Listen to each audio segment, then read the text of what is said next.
Ávextir Sólskjól húsaskjóli fasteignasölu. Árið fer vel af stað. Samkvæmt tölum frá Þjóðskrá Íslands hlutfall fyrstu kaupenda á síðasta ársfjórðungi 2019 29%. Það eru góðar fréttir og algjörlega í takt við okkar reynslu að litlar íbúðir seljist mjög vel þessa dagana. Verð er í jafnvægi og hækkun á vísitölu við íbúðaverð síðustu 3 mánuði er 0,3%. Það segir okkur að það hefur sjaldan verið jafn mikilvægt að setja rétt verð á eignina strax í upphafi og akkúrat núna. Mánaðarvelta á milli ára er mjög svipuð. Síðastliðins í janúar voru 775 samningar þinglýst samanborið 789 samninga í fyrra. Tillaga ástandsskýrslu og viðhaldsbók liggur frammi fyrir Alþingi og það er rosalega mikilvægt að fá þetta í gegn því það mun auka öryggi í fasteignaviðskiptum til muna.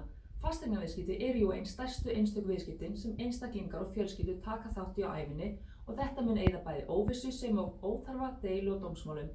Ennfremur verður ástand eignarinnar öllum kunnugt áður en kauptilboð er gert og því auðveldara að meta hvað á greiða fyrir viðkomandi eign. Það er einnig gagnleg nýjung að aðilar sem framkvæma ástandsskoðun fyrir sölu verða ábyrgir fyrir sínum skýrslum og þeir þurfa skaðabótatryggingu. Það er ekki þannig í dag. Stórar eignir hafa einnig verið að seljast mjög vel og 2 dæmi í fréttum mjög dýr hús sem hafa verið að seljast upp á síðkastið. Annars vegar 360 milljóna króna hús í Garðabæ og hins vegar 265 milljóna króna hús í miðbænum. Þannig að okkar mat á húsaskjóli er að markaðurinn er í jafnvægi og því góður tími bæði til að kaupa og selja. Allt þetta segir okkur að það er góður tími til að finna draumaeignina.